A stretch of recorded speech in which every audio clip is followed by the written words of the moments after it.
Drama শুরু হয় আমাদের ফিমেল লিড শিফাংকে দিয়ে, যে কিনা প্রচণ্ড ইনসোমনিয়া বা ঘুমের সমস্যায় ভুগছে। মানে রাতে ঠিকমতো ঘুমাতে পারে না। আজকে ওর মা বাবার জোরাজোরিতে ও একজন ট্র্যাডিশনাল ডক্টরের কাছে যায় চেক আপ করানোর জন্য। ডাক্তারের চেম্বারে যাওয়ার আগে শিফাং অনলাইনে সেই ডাক্তারের ছবি খোঁজার চেষ্টা করে, কিন্তু কোনো ছবি পায় না। এতে ওর কৌতূহল আরও বেশি বেড়ে যায়। তখনই ডাক্তার ওর সামনে আসে। ডাক্তারের মুখে মাস্ক থাকা সত্ত্বেও শিফাং এক নজরেই বুঝে যায় লোকটা বেশ হ্যান্ডসাম। তাই শিফাং এক মুহূর্ত সময় নষ্ট না করে সাথে সাথে নিজের বান্ধবীকে মেসেজ করে বলে, আমার ডাক্তারটা সেই লেভেলের হ্যান্ডসাম, তোর এসে এই ডাক্তারকে একবার দেখা উচিত, নিশ্চয়ই তোরও ওনাকে পছন্দ হবে। এরপর শিফাং নানা রকম উছিলা করে ডাক্তারের পুরো মুখটা দেখার চেষ্টা করে, কিন্তু পারে না। ডাক্তার তখন শিফাংয়ের চোখের দিকে কয়েক সেকেন্ড একইভাবে তাকিয়ে থাকে, যেন সে শিফাংয়ের চোখের মাঝেই হারিয়ে গেছে। আসলে এটা একটা সাইকোলজি বিষয়ক জিনিস। এভাবে তাকিয়ে ডাক্তার একটা জিনিস বুঝতে পারে যে শিফাংয়ের মনের ভেতরে এমন কোনো বড় চিন্তা আছে যা ওকে রাতে ঘুমাতে দিচ্ছে না। ডাক্তার ওকে পরামর্শ দেয়, মনের ভিতরে যে সকল অশান্তি আর চিন্তা আছে সেগুলোকে ঝেড়ে ফেলো, তাহলেই তুমি আপনা আপনি সুস্থ হয়ে যাবে। ডাক্তারের কথা শুনে শিফাং একটু এম্বারেজ হয়ে যায়।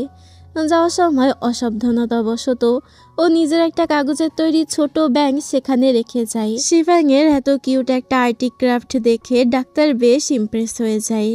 এরপর শিফাং যখন নিজের ওষুধ নিতে কাউন্টারে যায়, তখন ও ভাবছিল ওর বান্ধবীকে মেসেজ করে বলবে যে ও ডাক্তারের পুরো মুখটা দেখতে পারল না। কিন্তু ঠিক তখনই ওই ডাক্তার নিজে ওর সামনে এসে দাঁড়ায়, তাও আবার মাস্ক ছাড়া, নিজের চাঁদ মুখখানা নিয়ে। এই হ্যান্ডসাম ডাক্তারের নাম হলো সুইয়ে। সুইয়ে খুবই মিষ্টি করে শিফাংকে মনে করিয়ে দেয়, তুমি সময় মতো ওষুধগুলো নিও, তাহলে তুমি তাড়াতাড়ি সুস্থ হতে পারবে। সুইয়ের এই সুন্দর হাসি দেখে শিফাং একেবারে ক্রাশ খেয়ে বসে। এরপর বাড়ি ফেরার পথে শিফাংয়ের মাথায় সুইয়ের ওই কথাগুলোই ঘুরছিল যে মনের সব চিন্তা দূর করতে হবে। আসলে শিফাংয়ের জীবনের সবচেয়ে বড় চিন্তার কারণ ছিল ওর বয়ফ্রেন্ড। শিফাং ওর বয়ফ্রেন্ডের সাথে যখনই কথা বলার চেষ্টা করত, ছেলেটা সবসময় কেমন যেন এড়িয়ে চলে ওকে আর দূরত্ব বজায় রাখে। এসব নিয়েই শিফাং ডিপ্রেশনে ভুগছে। এভাবেই শিফাং ওর ওষুধ খাওয়ার পরও শিফাংয়ের মনের চিন্তা দূরই হয় না, আর ওর ঘুমের কোনো উন্নতিও হয় না।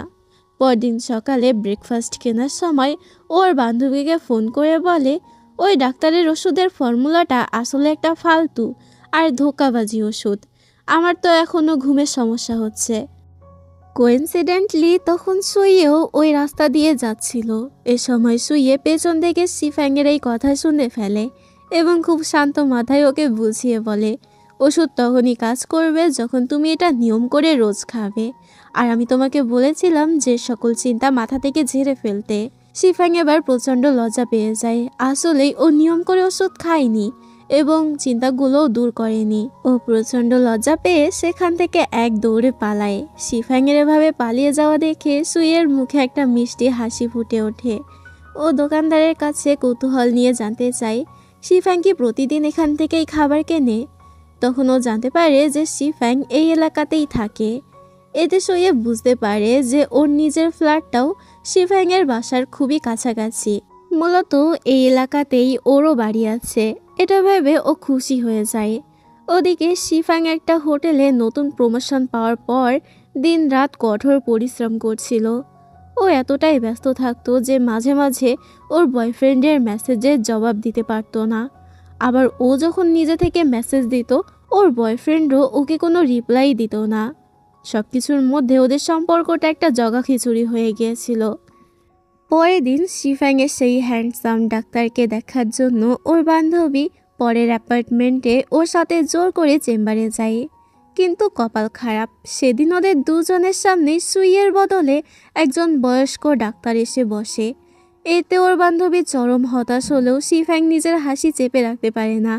চেম্বার থেকে বের হওয়ার পরে লিওকে জিজ্ঞেস করে, তুই তোর বয়ফ্রেন্ডের সাথে আসলেই সুখে আছিস তো? এই প্রশ্নটা শুনে শিফাং হঠাৎ রিয়ালাইজ করে যে ওর রিলেশনটা দিন দিন আসলেই কেমন যেন অদ্ভুত আর দূরত্বে ভরা হয়ে গেছে। মন খারাপ করে ও নিজের জন্য এক গুচ্ছা টিউলিপ ফুলের তোড়া কেনে। বাড়ি ফেরার পথে ও আনমনে শুধু সুইয়ের কথাই ভাবছিল। ঠিক তখনই ও অবাক হয়ে দেখে সুইয়ে নিজের স্কেটবোর্ড নিয়ে ঠিক ওর সামনের দিক থেকে এগিয়ে আসছে। হঠাৎ করে শিফাং ওর রাস্তার মাঝখানে চলে আসায় সুইয়ে প্রথমে একটু চমকে যায়, কিন্তু শিফাংকে চিনতে পেরে খুশি হয়ে যায়। সুইয়ে ওকে বলে, আমি আসলে অন্য কাজে খুবই ব্যস্ত ছিলাম, যার কারণে তোমাকে আমার জায়গায় অন্য ডাক্তার আজকে দেখেছে। শিফাং হেসে বলে, আরে এতে কোনো সমস্যা নেই, তবে পরের অ্যাপয়েন্টমেন্টে তুমি আমাকে এভাবে ফাঁকি দিও না আজকের মতো। সুইয়ের তখন সুযোগ বুঝে শিফাংয়ের ফোন নাম্বারটা চাইতে যায়, কিন্তু ঠিক তখনই ও সুযোগটা হাতছাড়া করে ফেলে। তারপরও এই ছোট্ট দেখা হওয়াটাই সুইয়ের মন ভালো করে দেয়। ও নিজের জন্যও একটা টিউলিপ ফুল কেনে এবং নিজের গ্র্যান্ডপার বাড়িতে যায়। বাই দ্য ওয়ে, এই ড্রামাতে টিউলিপ ফুলটাকে বেশি হাইলাইট করা হয়েছে। বিষয়টা আমার কাছে ভালোই লেগেছে। তোমাদের কার কার টিউলিপ ফুল পছন্দ তা অবশ্যই কমেন্ট করে জানিও।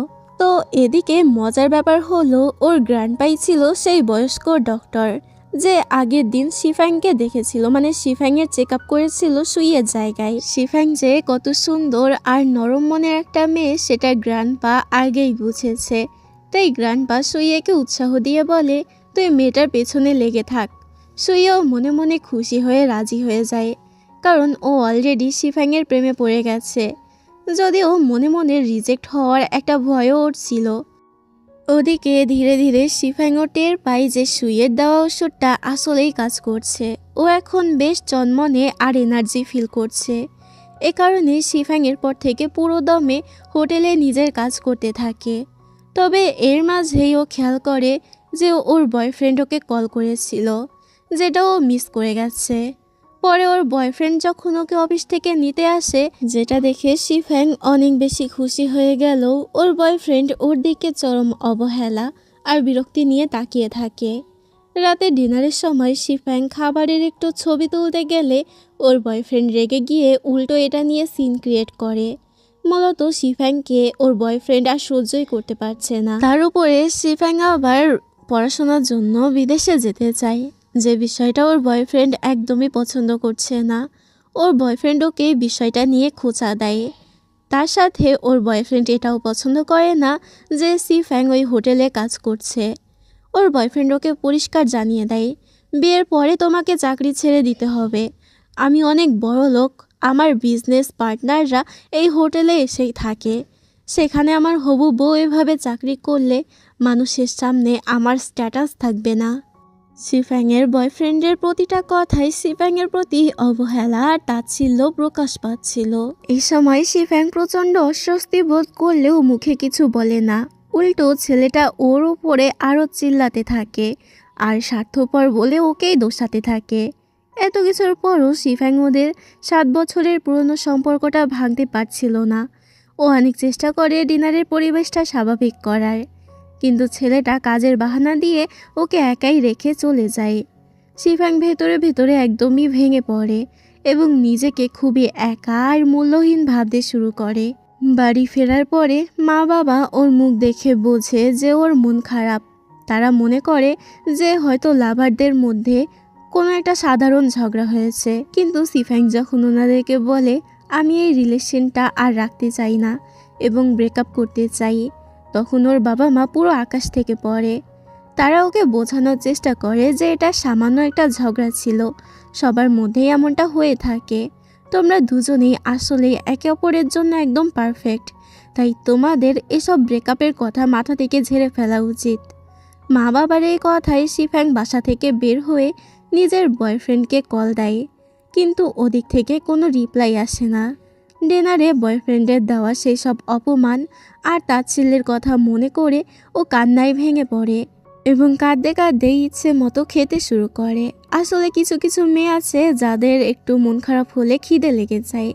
ঠিক তখনই কোইন্সিডেন্টলি সুইয়ে ওর সামনে এসে হাজির হয়। শিফাংকে এভাবে কাঁদতে দেখে সুইয়ে খুবই চিন্তায় পড়ে যায় আর মনে করে শিফাং হয়তো অফিসের কোনো ঝামেলার কারণে কাঁদছে, কিন্তু শিফাং মাথা নেড়ে না বলে। এরপর সুইয়ে যখন জিজ্ঞেস করে তাহলে কি বয়ফ্রেন্ডের সাথে কোনো ঝামেলা হয়েছে, তখন শিফাং মাথা নেড়ে হ্যাঁ বলে। শিফাংয়ের এই হ্যাঁ দেখে সুইয়ের মনের ভেতরটা একদম ভেঙে চুরমার হয়ে যায়। ও যে নিজের অজান্তেই মনে মনে সবচেয়ে বড় ভয়টা পাচ্ছিল সেটাই সত্যি হলো। ওর পছন্দের মেয়েটার অলরেডি একজন বয়ফ্রেন্ড আছে। তারপরও সুইয়ে নিজের কষ্টের কথা ভুলে গিয়ে শিফাংকে সান্ত্বনা দিতে থাকে, আর শিফাংয়ের মন ভালো করার জন্য ওকে আকুপাঞ্চারের একটা দারুণ টেকনিক শিখিয়ে দেয়, যেটা ওর ডিপ্রেশন বা মন খারাপ কমাতে সাহায্য করবে। সুইয়ে ওকে মন শান্ত রাখার পরামর্শ দেয় এবং বলে যদি রাতে একদমই ঘুম না আসে তবে তুমি বিছানার পাশে একটা আপেল রেখে দেবে। আপেলের সুঘ্রাণ ঘুমাতে সাহায্য করে। শিফাংও সুইয়ের বলা কথা মতোই কাজ করে, আর কিছুক্ষণের জন্য হলেও ওর মনের সকল অশান্তি দূর হয়। বেশ কিছুদিন পরে শিফাং আবারও ওর রেগুলার চেক আপের জন্য হসপিটালে যায়।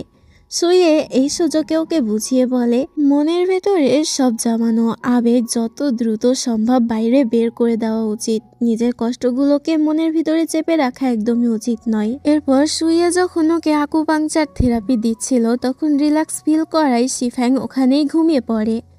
যখন ওর ঘুম ভাঙে ও খুব ভয় পেয়ে যায় যে ও হয়তো সুইয়েকে ফালতু ঝামেলায় ফেলেছে, কারণ সুইয়েকে তো আরও পেশেন্টে দেখতে হবে। সুইয়ে ওর জন্য টেবিলের উপরে কিছু ওষুধের প্যাকেট রেখে যাতে রাতে ওর ঘুমটা আরও ভালো হয়।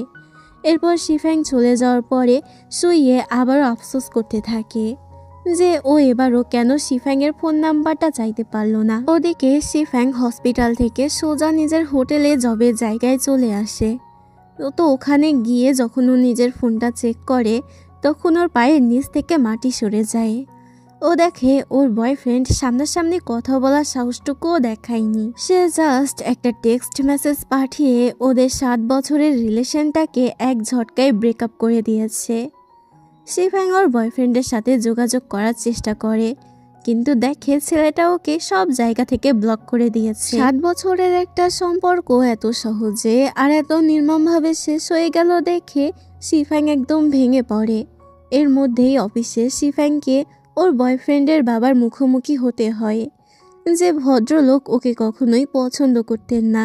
তিনি কোনো রকম দ্বিধা না রেখে শিফাংয়ের সামনেই বলে আমি অলরেডি আমার ছেলের জন্য পাত্রী দেখা শুরু করে দিয়েছি, তাই ভালো হবে তুমি ওর থেকে দূরে থাকো। কথাটা শুনে শিফাং অবাক না হলেও প্রচণ্ড আঘাত পায়। এর কিছুদিন পরে শিফাং হঠাৎ ওর ওই হাড়ে বজ্জাত এক্সের মুখোমুখি হয় এবং আসল সত্যটা জানতে পারে।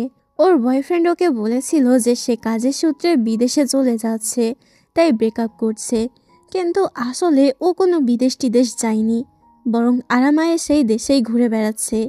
এই জঘন্য মিথ্যেটা শিফাংয়ের মনটাকে পুরোই চুরমার করে দেয়। 7 বছরের ভালোবাসার পরিণতি হলো জাস্ট একটা সস্তার টেক্সট মেসেজ আর ধোঁকাবাজি। ওদিকে হসপিটালে শুয়ে বারবার নার্সকে জিজ্ঞেস করতে থাকে আজকে কি শিফাংয়ের কোনো অ্যাপয়েন্টমেন্ট আছে কি না। শিফাংকে না দেখে ও বেশ ছটফট আর ব্যাকুল হয়ে পড়ে। শেষমেশ ও নিজেই শিফাংকে ফোন করে আর চেকআপের কথা মনে করিয়ে দেয়, কিন্তু শিফাংয়ের মনটা আজ ভালো ছিল না, তাই ও যেতে চাচ্ছিল না। এই কারণেই ও কাজের বাহানা দিয়ে বলে যে আজকে আমি আসতে পারবো না। শুয়ে এই সুযোগ হাতছাড়া না করে ওষুধ কুরিয়ার করে দেওয়ার উছিলায় শিফাংয়ের ফোন নাম্বারটা চেয়ে নেয়, কিন্তু শিফাং যখন ওষুধের দাম বাবদ ওকে টাকা ট্রান্সফার করে দেয় তখন শুয়ে বুঝতে পারে যে শিফাং এখন ওদের সম্পর্কটাকে জাস্ট একজন ডাক্তার আর পেশেন্টের চোখেই দেখে। তারপরও শুয়ে হাল ছাড়ে না। ও শিফাংয়ের নজর কাড়ার জন্য ওকে নতুন নতুন প্রেসক্রিপশন পাঠাতে থাকে, যেটা গ্র্যান্ডপাও লক্ষ্য করে এবং ওকে খেপাতে ছাড়ে না। তবে শিফাংয়ের যে বয়ফ্রেন্ড আছে সেটা জানার পরে গ্র্যান্ডপা শুয়েকে শিফাংয়ের প্রতি বেশি আশা না রাখার পরামর্শ দেয়। গ্র্যান্ডপার কথা শুনে শুয়ের মনটা বেশ খারাপ হয়ে যায়। ওদিকে সেই রাতেও শিফাংয়ের চোখে কোনো ঘুম নেই। পরেও জানতে পারে যে শুয়ে আসলে ওই ট্রেডিশনাল হসপিটালের পার্মানেন্ট কোনো ডক্টর নয়, সে শুধু প্রতি শনিবার ওখানে বসে। সপ্তাহের বাকিটা সময় শুয়ে একটা বড় মডার্ন হসপিটালে ডিউটি করে। তার মানে সুইয়ে বড়সড় একজন ডাক্তার। শিফাং যখন ওকে দেখা করার জন্য ফোন করে তখন সুইয়ে সোজা হসপিটালের বাইরে এসে ওর সাথে দেখা করে এবং নিজের লাইফের এই অজানার দিকটা ওর সামনে তুলে ধরে। সুইয়ে যখন শিফাংয়ের পালস চেক করছিল শিফাং তখন ভেতর থেকে একটা অন্যরকম টান অনুভব করে এবং চুপচাপ সুইয়ের দিকে তাকিয়ে থাকে। সুইয়ে ধরে ফেলে যে শিফাং ঠিকমতো ঘুমাচ্ছে না। ও নিয়ম না মানার জন্য শিফাংকে একটু মিষ্টি বকা দেয়। এরপর ওরা ঠিক করে পরের শনিবার আবারও দেখা করবে। কদিন পরে রাস্তায় দাঁড়িয়ে শিফাংকে সেই তিতা ওষুধ গিলতে দেখে সুইয়ে ওর পাশে গিয়ে দাঁড়ায়। দুজনে মিলে একটু খোঁচাখুচি আর লেগ পুলিং করতে করতে ওদের মধ্যকার দূরত্বটা কমে আসে আর সম্পর্কটা একদম ন্যাচারাল হয়ে যায়। যেহেতু শিফাংয়ের কাছে ওষুধটা তেতো লাগছিল এই কারণে সুইয়ে ওকে একটা কোল্ড ড্রিঙ্ক কিনে দেয় যাতে ওষুধটা বেশি একটা তেতো না লাগে। এরপর হসপিটালে সুইয়ে জানতে পারে যে ওর ফেমাস ডাক্তার বাবা শহরে এসেছে। বাইরে শান্ত থাকলেও সুইয়ের মনে বাবার উপরে চরম ক্ষোভ ছিল, কারণ ওর বাবা শুধু কাজ নিয়ে ব্যস্ত থাকায় ওর মায়ের কোনো যত্ন নেয়নি আর ওর মা অসুস্থ হয়ে মারা যায়। মৃত্যুর আগে সুইয়ের মা অনেক বেশি কষ্ট আর নির্যাতন সহ্য করেছিল, যার কারণে সুইয়ে নিজের বাবাকে একদমই পছন্দ করে না। এবার মায়ের কথা মনে পড়তেই সুইয়ের মনটা অনেক বেশি খারাপ হয়ে যায়। ঠিক তখনই পেছন থেকে শিফাং ওকে ডাক দেয়। ঘুরে তাকাতেই সুইয়ের সব রাগ কষ্ট এক সেকেন্ডে গায়েব হয়ে যায়। বৃষ্টির মধ্যে শিফাং নিজের ছাতাটা সুইয়ের সাথে শেয়ার করে আর ওর হাতের ফুলের তোড়া থেকে অর্ধেক ফুল সুইয়েকে গিফট করে। এই কিউট কাণ্ড দেখে সুইয়ের মন পুরো শান্ত হয়ে যায়। কয়েকদিন পরে শিফাং হসপিটালে গিয়ে এলাহি কাণ্ড দেখে। সুইয়ে মারাত্মক হ্যান্ডসাম হওয়ায় একঝাঁক মায়েরা তাদের মেয়েদের নিয়ে হসপিটালে ভিড় জমিয়েছে। সবাই সুইয়েকে নিজেদের মেয়ের জামাই বানাতে চায়। অবস্থা এমন যে অনেকে ভুয়া রোগী সেজেও লাইনে দাঁড়িয়েছে জাস্ট আমাদের সুইয়েকে দেখার জন্য। এই যন্ত্রণায় বেচারা সুইয়ে পাগল হওয়ার দশা।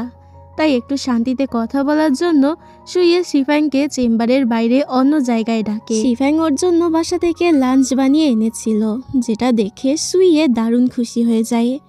তবে সুইয়ে আফসোস করে বলে, সবাই আমাকে শুধু আমার এই হ্যান্ডসাম লুকের জন্য চেনে, যেন আমি কোনো বাজারের প্রোডাক্ট। তারা সবাই আমাকে আমার লুকের জন্য তাদের মেয়ের জামাই বানাতে চায়।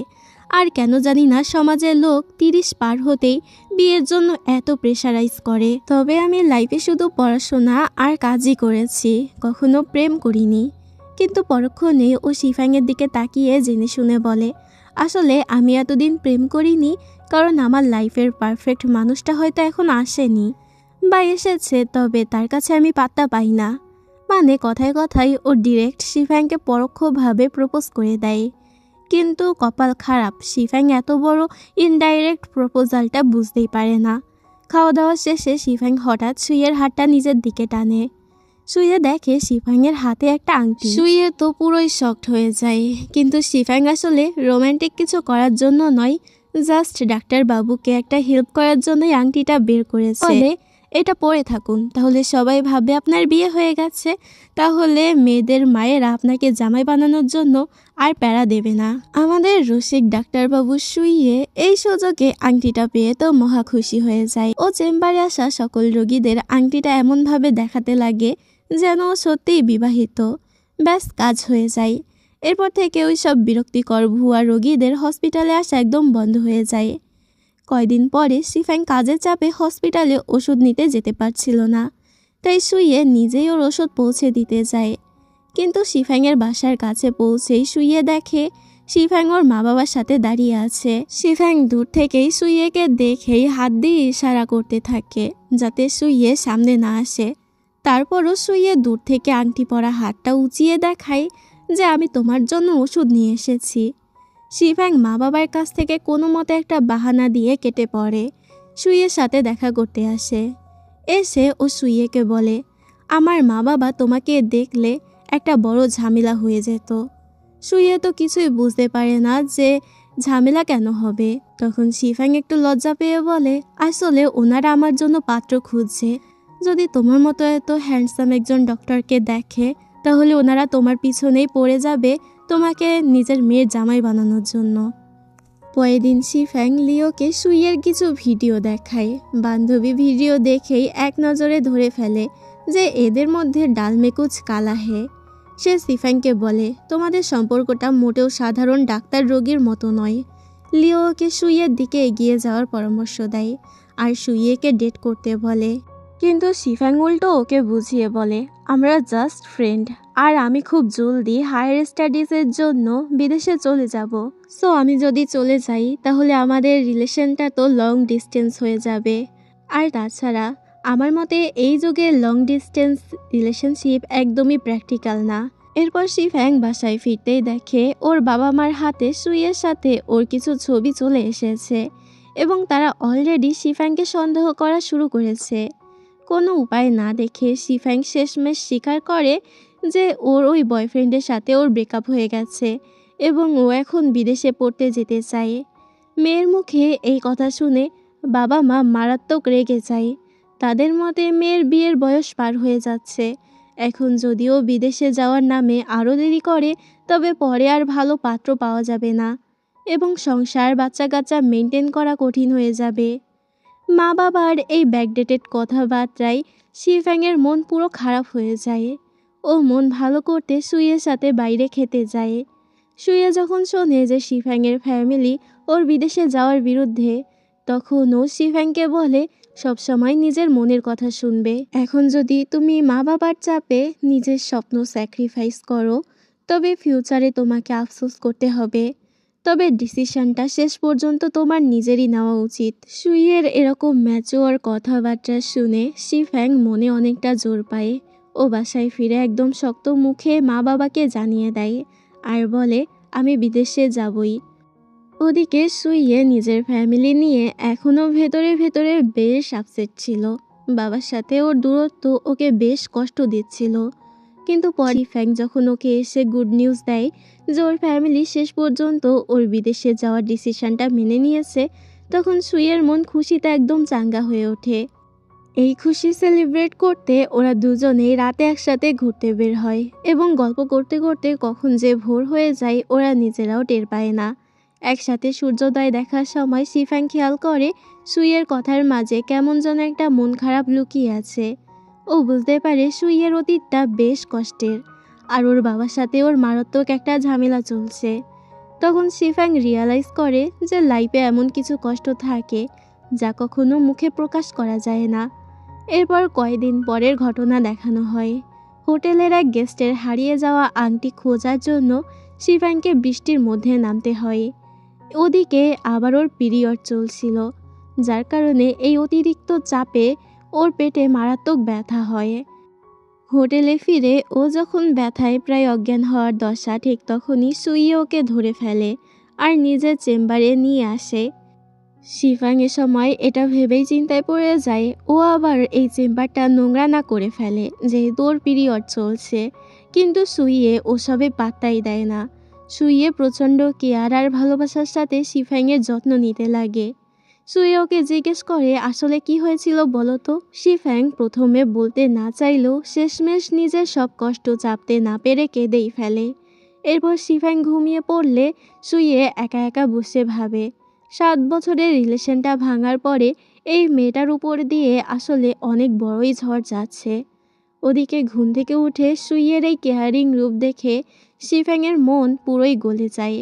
ও নিজের অজান্তেই সারাক্ষণ সুইয়ের কথা ভাবতে শুরু করে। শিফ্যাং ওকে একসাথে বাড়ি ফেরার কথা বললে সুইয়ে ওকে খুবই পলাইটলি মানা করে দেয়। আসলে ও নিজেকে মনে করিয়ে দিচ্ছিল যে আসলে ওদের সম্পর্কটা জাস্ট ডাক্তার আর পেশেন্টের, এর থেকে বেশি কিছু না, তাই সম্পর্কটাকে আর বাড়ানো উচিত হবে না। বাড়ি ফিরে শিফ্যাং এক অদ্ভুত কাণ্ড করে বসে। সুইয়ে ওর কাছে যে শার্টটা রেখে গিয়েছিল ও আনমনেই সেটার ঘ্রাণ নেওয়ার চেষ্টা করে। পরক্ষণেই নিজের এই পাগলামি দেখে ও নিজেই লজ্জা পেয়ে শার্টটা ওয়াশিং মেশিনে ঢুকিয়ে দেয়। পরের দিন সোশ্যাল মিডিয়ায় শিফ্যাংয়ের একটা পোস্ট দেখে সুইয়ে ওকে ওষুধের সাজেশন দিয়ে মেসেজ লিখতে গিয়েও থেমে যায়। সুইয়ে জোর করে নিজের ফিলিংসটা কন্ট্রোল করার চেষ্টা করছিল। কদিন পরে সুইয়ের একটা পেশেন্ট একদম মৃত্যুর মুখে চলে আসে। ফ্যামিলির রিকোয়েস্টে সুইয়ে সেই রোগীকে শেষ বিদায় জানাতে হেল্প করে এই ঘটনাটা সুইয়েকে আবারও ওর মায়ের মৃত্যুর কথা মনে করিয়ে দেয়। ওর মায়ের যখন টিউমার রোগ ধরা পড়েছিল তখন ওর বাবা ট্রিটমেন্ট কন্টিনিউ না করার ডিসিশন নিয়েছিল। এই পুরনো কষ্ট মনে করে সুইয়ের মন যখন পুরো ভেঙে চুরমার, তখন রাতে শিফাং ওকে এসে খুঁজে বের করে এবং কোনো কথা না বলে চুপচাপ ওর পাশে এসে দাঁড়ায়। আনমনে দুজনের চোখ যখন একে অপরের দিকে আটকে যায়, ঠিক তখনই পেছন থেকে একটা সাইকেলওয়ালা এসে শিফাংকে প্রায় ধাক্কাই দিচ্ছিল। ব্যাস শিফাং ছিটকে গিয়ে সোজা সুইয়ের গায়ের উপরে পড়ে। নিজেকে সামলাতে না পেরে সুইও ওকে শক্ত করে জড়িয়ে ধরে আর নিজের বুকের সাথে মিশিয়ে নেয়। দুজনেরই হার্টবিট তখন পুরো 100 স্পিডে দৌড়াচ্ছে। এই অনাকাঙ্ক্ষিত ঘটনায় দুজনেই একটু অস্বস্তিতে পড়ে গিয়েছিল। ওই রাতে দুজনই ঘুমাতে পারে না। কয়েকদিন পরে শিফাংয়ের বাবা মা জোর করে ওকে ডেটিংয়ে পাঠানোর ব্যবস্থা করে। ইচ্ছে না থাকা সত্ত্বেও ও এক প্রকার বাধ্য হয়ে ডেটে যায়। এরপর ও সুইয়ের ধুয়ে রাখা শার্টটা ফেরত দিতে সুইয়ের কাছে যায়। সুইয়ে সেই সুযোগে ওই রাতে জড়িয়ে ধরার জন্য শিফাংয়ের কাছে সরি বলে। শিফাং বলে আরে কোনো ব্যাপার না, বন্ধুদের মধ্যে এটা হয়েই থাকে, নর্মাল বিষয়।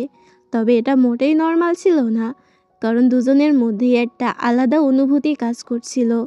সুইয়ে তখন জানতে পারে যে শিফাংয়ের ফ্যামিলি ওকে বিয়ের জন্য চাপ দিচ্ছে। সুইয়ে ভাবে মা বাবা বোধহয় শিফাংকে ওর এক্স বয়ফ্রেন্ডের কাছেই ফেরত পাঠাতে চায়, তাই এভাবে চাপ দিচ্ছে। এটা ভেবে বেচারা চরম আপসেট হয়ে পড়ে। ওর গ্র্যান্ডপা ওর এই অবস্থা দেখে পরামর্শ দেয়, শিফাংয়ের আশা ছেড়ে দিয়ে তোর এখন মুভ অন করা উচিত।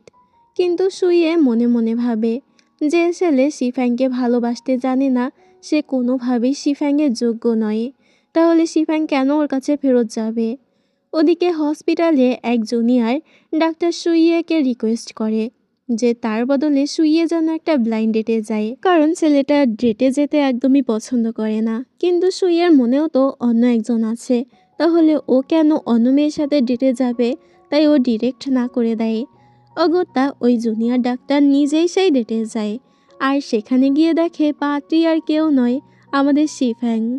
টেবিলে বসে ওরা দুজনেই স্বীকার করে যে ওরা কেউ এখন রিলেশনে জড়াতে চায় না।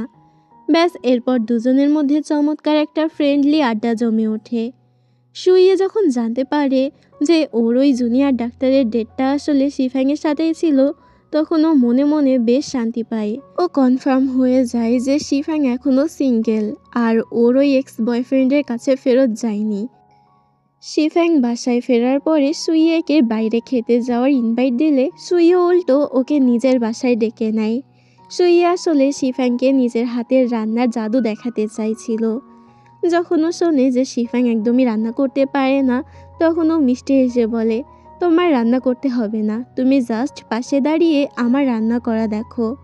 এরপর খাওয়া দাওয়া শেষে সুইয়ে যখন শিফাংকে বাসায় ড্রপ করতে যায়, তখন দুজনের মধ্যেই একটা কিউট লজ্জা লজ্জা ভাব কাজ করছিল।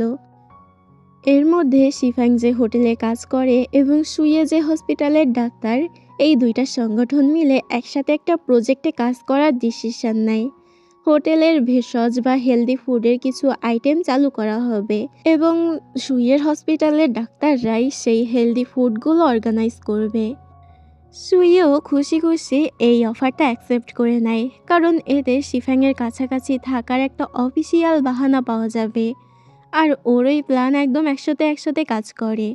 কাজের উছিলায় ওরা এখন সারাক্ষণ একসাথে সময় কাটাতে থাকে। শিফাং যখন অন্যদিকে তাকিয়ে থাকতো, সুইয়ে তখন এক দৃষ্টিতে ওর দিকেই চেয়ে থাকে। আসলে ওরা দুজনেই এখন লুকিয়ে লুকিয়ে একে অপরকে দেখছিল। হসপিটালে ফেরার পরে শিফাং ও সুইয়ের পিছু পিছু যায়, কিন্তু হঠাৎ একটা বাচ্চা ছেলে সুইয়েকে বাবা বলে ডাকাই শিফাং ওখানেই থমকে যায় এবং সুইয়ের কাছে যাওয়ার সাহস পায় না।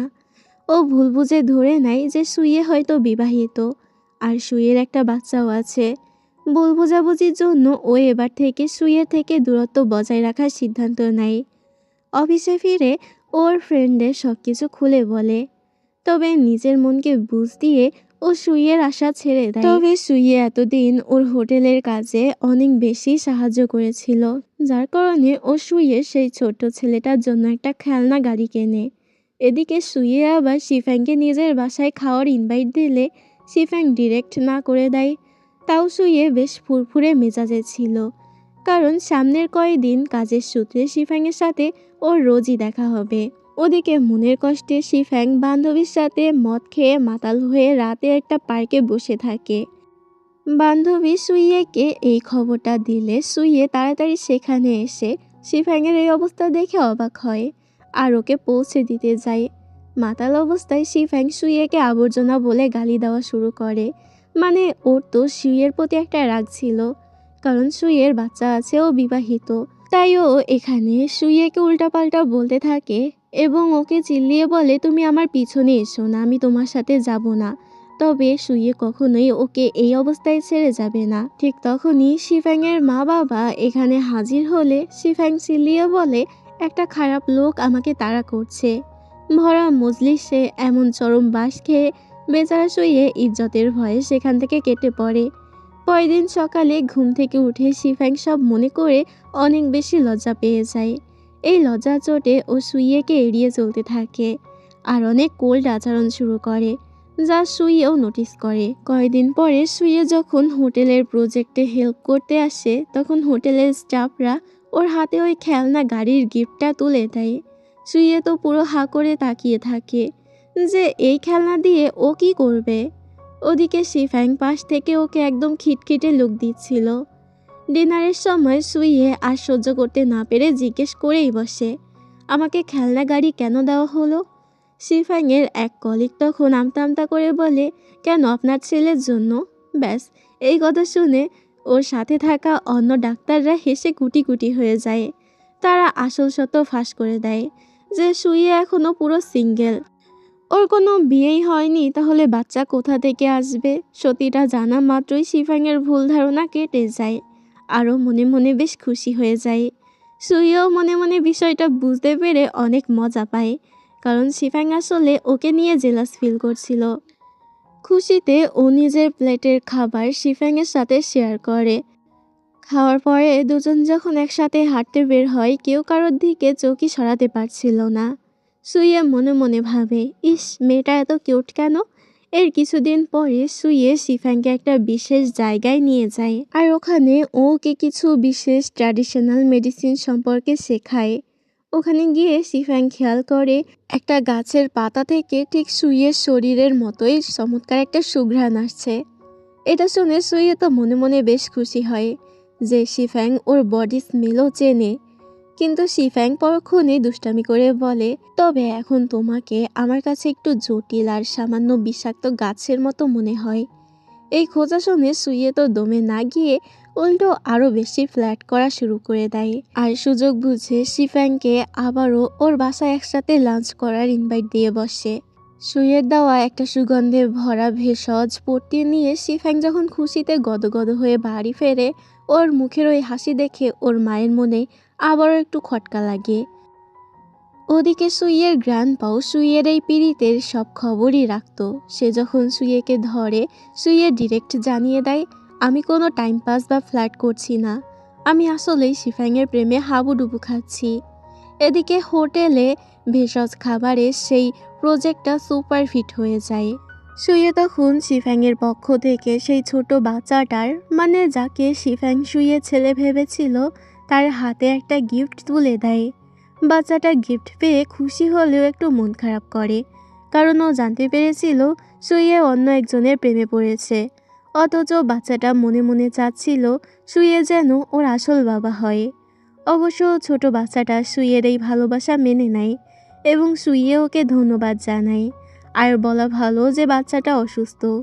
সুইয়ে মনে মনে এতটাই হ্যাপি ছিল যে হসপিটালের কলিগরাও ওর এই চাঙ্গা মুড নোটিস করে।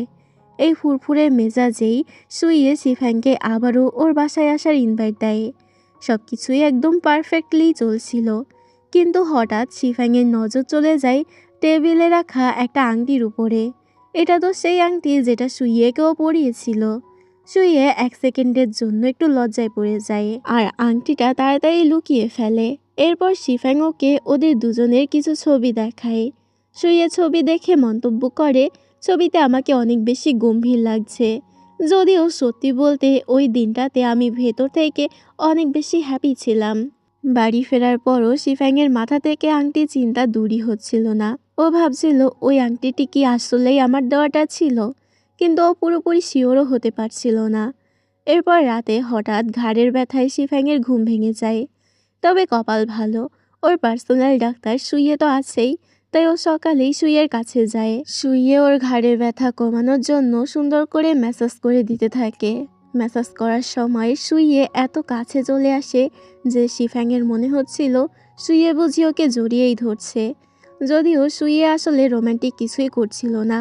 ও জাস্ট শিফাংয়ের ঘাড়ের ব্যথাটা কমায় দেওয়ার জন্য ম্যাসাজ করে দিচ্ছিল। কাজ শেষে সুইয়ে আর ওকে আবারও নিজের বাড়িতে নিয়ে যায়। সেখানে বসে ও শিফাংয়ের বিদেশে পড়তে যাওয়ার সব পেপারস রেডি করতে হেল্প করে। কাজ শেষ করে সুইয়ে সোফায় ঘুমের ভান করে পড়ে থাকে। শিফাং ওর কিউট চেহারাটা দেখে আলতো করে ওর মুখের কাছে এগিয়ে যায় কিস করার জন্য, কিন্তু ঠিক তখনই কলিং বেলটা বেজে ওঠে। দরজা খুলে ও দেখে বাইরে সুইয়ের ফ্রেন্ড লি দাঁড়িয়ে আছে। লির কারণেই ওদের পুরো সিনটা মাটি হয়ে গেছে। এতে সুইয়ে মনে মনে লির উপরে মারাত্মক রেগে যায় যে লি এসে ওদের রোম্যান্টিক মোমেন্ট আর কিসটা একদম নষ্ট করে দিল। ও মেজাজ গরম করে লির মুখের উপরেই দরজা বন্ধ করে দেয়। সুইয়ে খুব ভালো করেই জানতো যে শিফাং একটু জলদিই বিদেশে চলে যাবে, তাই নিজের ভালোবাসা কনফেস করার সময় ওর কাছে খুবই কম। ওদিকে শিফাং নিজেও টের পাচ্ছিল যে ও ডাক্তারের প্রেমে পড়ে হাবুডুবু খাচ্ছে। এর মধ্যে শিফাং একটা পার্টিতে গিয়ে একটু বেশি ড্রিঙ্ক করে মাতাল হয়ে যায়। সুইয়ে খবর পেয়ে ওকে নিতে আসে এবং বাসায় পৌঁছে দিতে গেলে শিফাং হুট করেই আবেগে চোটে সুইয়েকে ডিরেক্ট কিস করে বসে। সুইয়েও আর নিজেকে সামলাতে না পেরে পুরো পাগলের মতো সেই কিসে সাড়া দেয়। ওই রাতে সুইয়ে অনেক বেশি খুশি হয়ে যায়। পরের দিনও সোজা শিফাংয়ের সামনে গিয়ে একদম অফিসিয়ালি নিজের মনের সব ভালোবাসার কথা স্বীকার করে আর ওকে প্রপোজ করে। কিন্তু সবাইকে অবাক করে দিয়ে শিফাং ওকে ডিরেক্ট না করে দেয়। সুইয়ে তো পুরোই আকাশ থেকে পড়ে। ও কিছুতেই মেলাতে পারছিল না যে মেয়েটা ওকে এত ভালোবাসে, সে কেন ওকে এভাবে রিজেক্ট করলো। এই কষ্টের মাঝেই হসপিটালের ল্যাবে সুইয়ের কাছে আরও একটা খারাপ খবর আসে। ওর এতদিনের স্বপ্নের মেডিকেল রিসার্চের বাজেট আর ফান্ডিং নাকি বাতিল হতে পারে। প্রেম আর ক্যারিয়ার দুদিক থেকেই বাস খেয়ে সুইয়ে পুরো স্তব্ধ হয়ে যায়। ওই রাতে দুজনেই কেউই আর ঘুমাতে পারে না। শিফাং বিছানায় ছটফট করছিল আর সুইয়ে জানলার বাইরে তাকিয়ে নিজের ভাগ্যের ওপরে রাগ ঝাড়ছিল। কদিন পরে শিফাংয়ের বিদেশে ইউনিভার্সিটি থেকে চান্স পাওয়ার একটা চিঠি আসে, তবে ওর মন বিন্দু মাত্র খুশি হতে পারে না। আর যেটার কারণ আমরা অবশ্যই জানি, সেটা হলো সুইয়েকে রিজেক্ট করেছে কারণ ও বিদেশে গিয়ে পড়াশোনা করবে, আর ততদিন ও সুইয়েকে ঝুলিয়ে রাখতে চায় না। পরের দিন হসপিটাল এবং হোটেলে সেই প্রজেক্টের জন্য সবাই মিলে একটা ডিনার পার্টির আয়োজন করে। এক জুনিয়র শিফাংকে একটু খোঁচা দিয়েই বলে, যদি তুমি সুইয়েকে নাই চাও তবে তার লাইফটা নষ্ট করো না আর সুইয়ের থেকে দূরে থাকো। মেয়েটা আসলে সুইয়েকে পছন্দ করে। মেয়েটা আরও বলে, তোমার এক্স বয়ফ্রেন্ডও তোমাকে এই বিদেশে যাওয়ার নাম করেই ধোঁকা দিয়ে একা ফেলে চলে গিয়েছিল, আর তুমিও কি সেই একই জিনিস সুইয়ের সাথে করতে চাচ্ছ?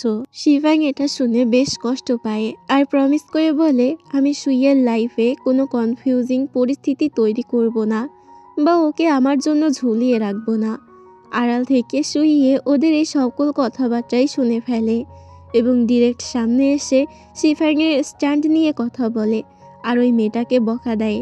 পরেও শান্ত হয়ে একা বসে রিয়েলাইজ করে যে শিফাংয়ের এই ভয়ের আসল কারণটা কোথায়। শিফাং আসলে ভয় পাচ্ছে কারণ ওর ওই পুরনো রিলেশনটাও এই দূরত্বের কারণেই শেষ হয়েছে, যা ওর মনে মারাত্মক একটা ক্ষত তৈরি করে গেছে। তাই শিফাং নতুন করে রিলেশনে জড়াতে ভয় পাচ্ছে, তাও আবার লং ডিস্টেন্স। শিফাং ভাবছে সুইয়ের সাথেও হয়তো একই কাহিনী ঘটবে। এরই মধ্যে সুইয়ে ওর বাবার সাথে দেখা করতে যায় এবং সেখানে গিয়ে জানতে পারে যে ওর বাবা আবারও বিয়ে করছে, অর্থাৎ ওর লাইফে একজন সৎ মা আসতে চলেছে। বাবার এই নতুন সংসারের খবরটা শুনে সুই একদম চুপ হয়ে যায়। ওর মনে হতে থাকে এই পরিবারে এখন আর ওর কোনো জায়গা নেই, বাড়ি ফিরে ওর মনে পড়ে যায় কিভাবে ওর মাকে সবাই অপবাদ দিয়েছিল, আর ওর বাবা পাশে দাঁড়িয়েও একটা কথাও বলেনি। এই পুরনো ক্ষোভ আর কষ্টে ওর মনটা পুরো বিষিয়ে ওঠে। এমন মন খারাপের মাঝেই হসপিটালে সেই ছোট্ট পিচ্চি পেশেন্টটা ওকে চিয়ার্স আপ করে আর একটা কিউট মেসেজ পাঠায়, যেটা সুইয়ের মনটা একটু ভালো করে দেয়। ওদিকে সুইয়ের বাবাও ছেলের সাথে একটু দূরত্ব কমানোর চেষ্টা করে, কিন্তু তাদের মাঝে দেয়ালটা যে কত বড় তা পরিষ্কারই বোঝা যাচ্ছিল। সুইয়ের জন্মদিনের দিন শুধু ওর গ্র্যান্ডপা ওকে উইশ করে, ওর নিজের বাবা জন্মদিনের কথা ভুলেই গিয়েছিল। বেচারা যখন চরম একা ফিল করছিল, ঠিক তখনই শিফাংয়ের একটা বার্থডে মেসেজ ওর পুরো দিনটাই বদলে দেয়। মেসেজ পেয়ে সুইয়ে আর লোভ সামলাতে না পেরে শিফাংকে ডিরেক্ট কল দিয়ে বসে। ফোনে শিফাংয়ের গলার আওয়াজ একটু অন্যরকম লাগছিল, মনে হচ্ছিল শিফাংয়ের মন খারাপ।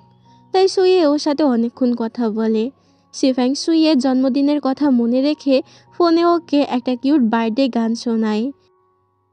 এতে সুইয়ে অনেক বেশি খুশি হয়ে যায়। ও একদম বাচ্চাদের মতো ফু দিয়ে বার্থডের মোমবাতি নেভায় আর ফিল করে যে শিফাং মেয়েটা আসলে ভেতর থেকে প্রচণ্ড নরম আর কেয়ারিং। পরের দিন সুইয়ে একটা গ্রামে ফ্রি মেডিকেল ক্যাম্প বা বিনামূল্যে রোগী দেখতে যায়। সেখানে গিয়ে ও নতুন নতুন জিনিস জানতে পারে, যে রেড বিনসকে ভালোবাসার প্রতীক হিসেবে দেখা হয়। সাথে সাথেই ওর শিফাংয়ের কথা মনে পড়ে যায় এবং ও ওগুলোকে কিনে নেয় শিফাংকে দেবে বলে। ফিরে এসে ও ওগুলো শিফাংকে গিফট করে আর ওকে বুঝিয়ে বলে ওই পুরনো ফালতু রিলেশনের কষ্ট মাথা থেকে ঝেড়ে ফেলো আর নিজেকে ভালোবাসতে শেখো। সুইয়ের মনে এখনও ভয় কাজ করছিল যে শিফাং ওকে রিজেক্ট করে দেবে, তাও মনে মনে আশা করছিল শিফাং যেন জলদি এই অতীত থেকে বের হয়ে আসে এবং ওকে ভালোবাসার ডিসিশন নেয়। ওদিকে শিফাং অফিসে ফিরে ওর ফ্রেন্ডদেরকে জানায় যে সে হায়ার স্টাডিজের জন্য সুইজারল্যান্ড যাচ্ছে। সে চাইলে এখনই চলে যেতে পারত, কিন্তু সে ডিসিশন নিয়েছে আরও কয়েক মাস পরে যাবে। ওর ফ্রেন্ডরা এক নজরেই ওকে ধরে ফেলে যে মেয়েটা আসলে মুখে বিদেশ যাওয়ার কথা বললেও মনে মনে সুইয়ের সাথে আরও কিছুটা বেশি সময় কাটাতে চায়। এরপর শিফাং সুইয়েকে একটা মেসেজ পাঠিয়ে জানায় যে সে এখনই যাচ্ছে না, বরং আরও কয়েক মাস পরে যাবে। কিন্তু ওপাশ থেকে সুইয়ে কোনো রিপ্লাই দেয় না, পুরোই চুপচাপ। পরের দিন শিফাং নিজের হোটেলের এক গেস্টকে ট্রিটমেন্টের জন্য সুইয়ের চেম্বারে নিয়ে আসে। সুযোগ পেয়েই সুইয়ে ওকে জেরা করা শুরু করে আর জিজ্ঞেস করে, তোমার ক্লাস তো ফেব্রুয়ারিতেই শুরু হওয়ার কথা, তা হুট করে অক্টোবরে পিছিয়ে দিলে কেন? সুইয়া মনে মনে ঠিকই বুঝেছিল যে শিফাং আসলে ওর কাছাকাছি থাকার জন্যই এই টাইমটা বাড়িয়েছে এবং বিদেশে যাচ্ছে না। কিন্তু সুইয়ের এমন জিজ্ঞাসাবাদে শিফাং অনেকটা নার্ভাস হয়ে ওখান থেকে পালানোর চেষ্টা করে। সুইয়া আলতো করে ওর দুহাত ধরে ওকে থামায়, কিন্তু মুখে কোনো কথা না বলে একদম চুপচাপ রোম্যান্টিক এক লোকে ওর দিকে চেয়ে থাকে। এই ঘটনার পর থেকে সুইয়ের মনে যেন আনন্দের বন্যা বয়ে যাচ্ছিল। ও সারাক্ষণ ফুরফুরে মেজাজে ঘুরছিল। ওদিকে শিফাংয়ের সেই দুই ফ্রেন্ড অবশেষে অফিসিয়ালি রিলেশনে জড়িয়ে পড়ে, মানে তারা এখন কাপল। তো এই নতুন প্রেমিক প্রেমিকারা মিলে শিফাংকে বুদ্ধি দেয় যে সুইয়েকে মেসেজ পাঠাতে। এমনকি সুইয়ে তো ওকে একটা মেসেজে ডিরেক্ট বলেই বসে যে ও শিফাংকে মারাত্মক মিস করছে, কিন্তু শিফাং এতে কোনো রিপ্লাই দেয় না। সুইয়ে এবার একটা জোশ বুদ্ধি খাটায়। ওই রাতে ও শিফাংয়ের অ্যাপার্টমেন্টের এন্ট্রিতে গিয়ে পুরো মাতাল হওয়ার নাটক শুরু করে। শিফাং ওকে এভাবে পড়ে থাকতে দেখে যখনই কাছে আসে, সুইয়ে এক টান মেরে ওকে নিজের বুকের কাছে নিয়ে আসে। ও মাতাল সেজে শিফাংকে চাপ দিতে থাকে যে তুমি কিন্তু আমাকে প্রথমে কিস করেছিলে, তাই তো আমার মনে ভালোবাসা জেগে উঠেছে। এখন এই ভালোবাসার পুরো রেসপন্সিবিলিটি তোমাকেই নিতে হবে। সুইয়ে মনে মনে মহা খুশি হয়ে শিফাংয়ের কাঁধে মাথা রেখে আরাম আয়েসে হেলান দিয়ে থাকে। শিফাং কোনো মতে টেনে টুনে ওকে বাসায় পৌঁছে দিয়ে যখনই চলে যায়, তখনই সুইয়ের মাতলামো একদমই ভ্যানিশ হয়ে যায়। আসলে মেয়েটাকে নিজের প্রেমের ফাঁদে ফেলার জন্য ও এতক্ষণে কিউট নাটকটা করছিল। পরের দিন শিফাং ওকে একটা ছবি পাঠায়। সুইয়ের দেওয়া সেই রেড বিন দিয়ে ও একটা দারুণ ডিশ বানিয়েছে।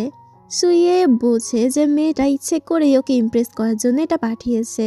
যা দেখেও বেশ লজ্জা পেয়ে যায়। কিন্তু এই মিষ্টি জিনিসেই নুন ছিটিয়ে দিতেই যেন শিফাংয়ের ওই খিটখিটে এক্স বয়ফ্রেন্ড হুট করে এসে হাজির হয় শিফাংয়ের হোটেলে। শিফাংয়ের বান্ধবী এই ছেলেটাকে একদমই সহ্য করতে পারে না। লিও জানতো সুইয়ের এক্স বয়ফ্রেন্ডের আমে অ্যালার্জি আছে, তাই ও ইচ্ছে করেই ওকে একটা ম্যাঙ্গো জুস অফার করে। ছেলেটা এখানে শিফাংয়ের খোঁজ জানতে চাইলে লিও ডিরেক্ট না করে দেয়। তখন ছেলেটা বলে, আমি শিফাংয়ের সাথে প্যাচ আপ করতে চাই, আবারও রিলেশনে ফিরতে চাই। এটা শুনে লিও আরও ক্ষেপে গিয়ে বলে, শিফাং এখন তোমাকে ছাড়াও লাইফে অনেক হ্যাপি আছে, সো এখান থেকে কেটে পড়ো। কিন্তু এই বেহায়া ছেলে দম্বার পাত্র নয়। ও এক বিশাল গোলাপের তোড়া নিয়ে আবারও হোটেলের সামনে এসে হাজির হয়। অবস্থা বেগতিক দেখে শিফাংকে বাধ্য হয়ে সামনে আসতে হয় এবং ও বেশ কোল্ড আর গম্ভীর মুখে ফুলগুলো রিসিভ করে আর ওকে নিজের অফিসে ডেকে নেয়। অফিসে ঢুকেই ওর এক্স বয়ফ্রেন্ড ডিরেক্ট বলে বসে, চলো আমরা আবারও আগের মতো এক হয়ে যাই। এই কথা শুনে শিফাংয়ের মাথা পুরো গরম হয়ে যায়। ও রাগে গোলাপের তোড়াটা সোজা আছাড় মেরে ডাস্টবিনে ফেলে দেয়। এটা দেখে ওর এক্স বয়ফ্রেন্ড বেশ অপমান বোধ করে এবং ওকে জোরাজোরি শুরু করে। কিন্তু শিফাং একদম কড়া গলায় সাপ জানিয়ে দেয়, আমাদের গল্প ওখানেই শেষ হয়ে গিয়েছিল, তুমি আর কখনো এখানে ফিরে আসার চেষ্টা করো না। ওই রাতেও শিফাং আর ঘুমাতে পারে না। পরের দিন ওর তেদর এক্স বয়ফ্রেন্ড আবারও হোটেলে এসে ঘ্যান ঘ্যান শুরু করে দেয়।